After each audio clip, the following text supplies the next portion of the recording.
Thank you, Mr. Chairman. Mr. Chairman, as I think you well know and everybody at this table understands, this conference, so-called conference committee is a farce. According to media reports, the final legislation has already been completed.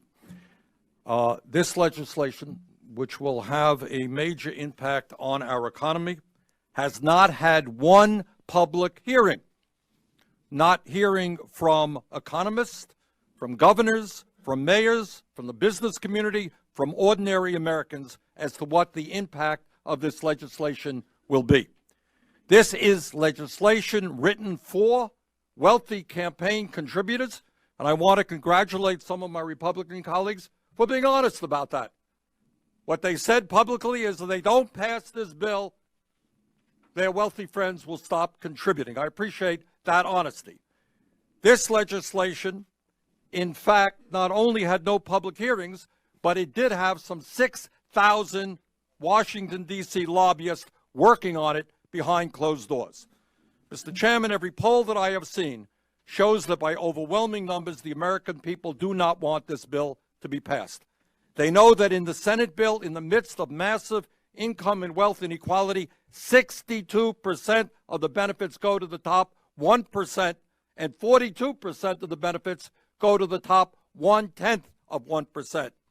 In America today, the very wealthy are becoming much more wealthy while the middle class continues to shrink.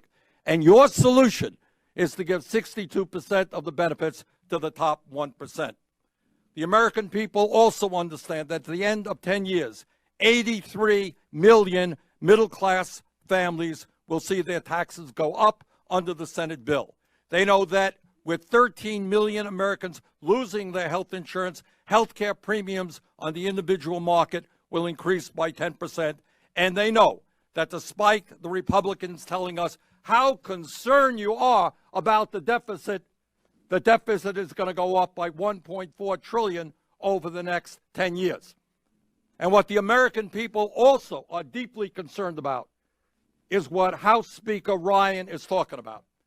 And what he is talking about is that after you raise the deficit by $1.4 trillion by giving huge tax breaks to the wealthy and large corporations, you're going to come back and you're going to cut Social Security, Medicare, and Medicaid, and education, and the needs of working families. What kind of decency is there when we have legislation that gives massive tax breaks to billionaires and then comes back in months to cut Social Security, Medicare, and Medicaid? This bill must not be passed.